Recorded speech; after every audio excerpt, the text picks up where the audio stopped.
Dunia yang Allah berikan kepada orang mukmin tujuannya adalah yatazawwadu, dijadikan bekal untuk besok. Kita punya harta, kita berikan makan, maka niatkan ibadah. Aku mau makan. Ini kan dunia nih, Bang Pur, ya? Dunia kita makan nih. Nasi ini dunia kita makan, tapi kita niatkan, niat saya makan makanan ini untuk dijadikan modal ibadah. Nah, jadi ibadah, menjadi nilai akhirat, menjadi pahala. Bagi kita si memberi ini, kita jadikan sedekah, kita jadikan hadiah, biar jadi nilai pahala. Kita punya motor, beli motor, bukan tidak boleh beli motor, bukan tidak boleh punya mobil, bukan tidak boleh punya rumah besar, bukan tidak boleh, tapi niat kita betulkan, biar jadi ibadah. Bini juga begitu, bukan tidak boleh cantik, bukan tidak boleh 2, 3, dan 4, tapi susahnya minta ampun. Oh iya nih, ya. Oh iya, ya susahnya minta ampun ya. Ini istri saya dengar nih, tidak apa-apa ya, biasa kan bahasanya begitu. Bukan boleh, tapi niatnya baikkan dulu. Jangan pula gitu nih, ada cewek cantik gitu kan, ada cantik-cantik sedikit langsung nak kawin gitu, nak dihajar anak orang. Dia bilang, ku sunnah Rasul Ustaz itu. Bilang ya, cewek pinggir jalan bilang sunnah Rasul yang mana? Kalau nak ikut sunnah Rasul, pertama lihat dulu istikharah dulu, biar tak menyesal lah. Apa itu? Maka banyak orang itu menikah itu menyesal belakangan karena tak nanya dulu sama Allah. Nanya sama Allah. Kalau bagus, baik untuk agama, untuk diri dan kedepannya ibadah, lanjut. Kalau enggak jangan ditabrak. Maka dikatakan fal mu'minu yatazawwaju, dunia yang Allah berikan satu bagian untuk orang mukmin itu adalah untuk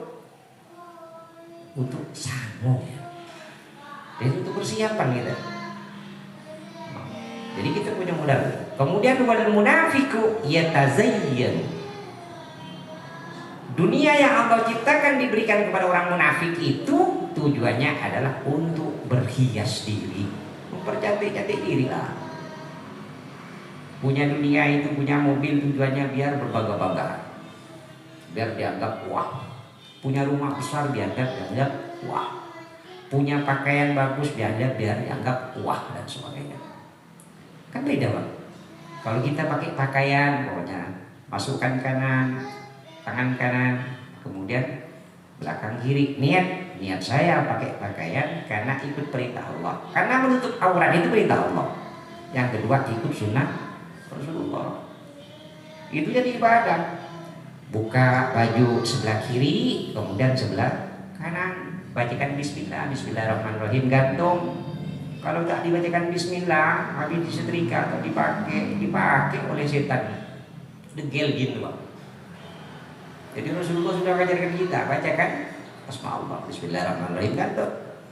Habis nyetrika, ajarkan mampu istri itu, habis nyetrika, nak rapi bagaimanapun tak dibacakan bismillah, akan nanti dipakai oleh jin. Jadi yang memakai itu jin.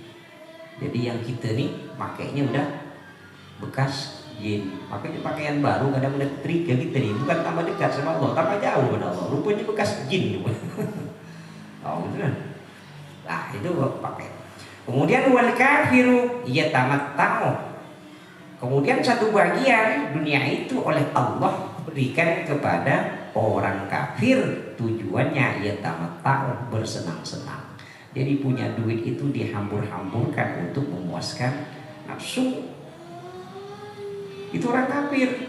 Tak urusan dia karena dia punya duit, nak beli tanah berapa puluh hektar, nak buat gudang berapa banyak, nak buat apa tuh? Sorong, apa lagi tuh? Punya mobil namanya.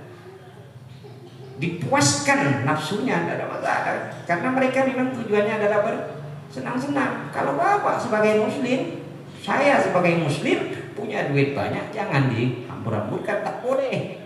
Butuh mobil dia satu, jangan nambah lagi kecuali ada kebutuhan lain. Maka direm-rem, tak boleh melampiaskan hawa nafsu. Itu perbedaannya. Kemudian ada watun nafsi wasyaiton. Kemudian Di antara hati yang taat selanjutnya adalah memusuhi nafsu dan syaitan. Dikatakan memusuhi nafsu itu bi ayyu khalifaha wa yaksiha wa yansibaha ilal hiyanah.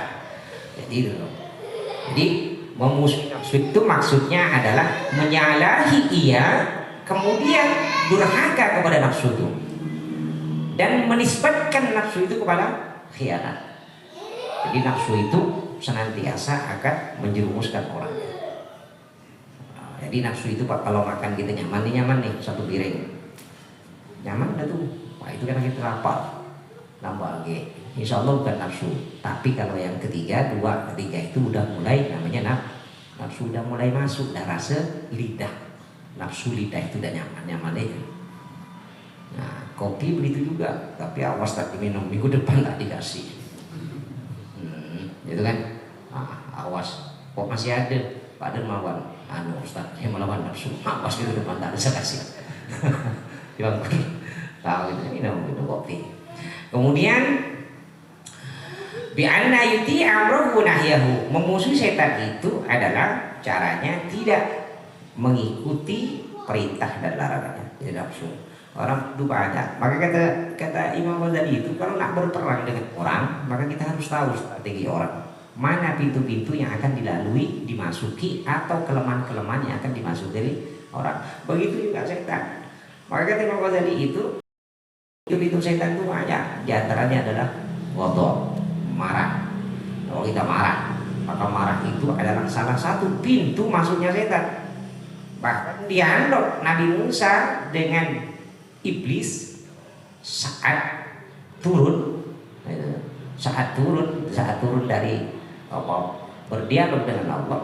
Nabi Musa ditanya, Nabi Musa bertanya kepada iblis itu, apa pintu-pintu masuk untuk mencelakakan umat manusia, Bani Adam?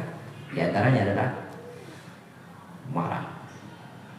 Maka kata iblis itu, jangan marah kau, jangan pernah marah.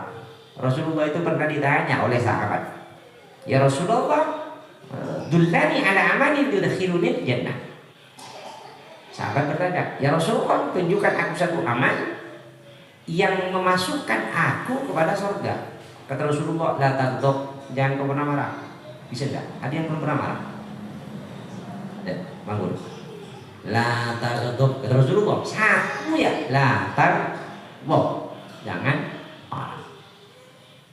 Bagaimana biar tak marah? Biar tak marah, Imam Syafi'i itu mengajarkan kalau habis asar itu maka bacalah surat Alam Nashrah 3 atau 7. Jadi biar tak marah-marah. Jadi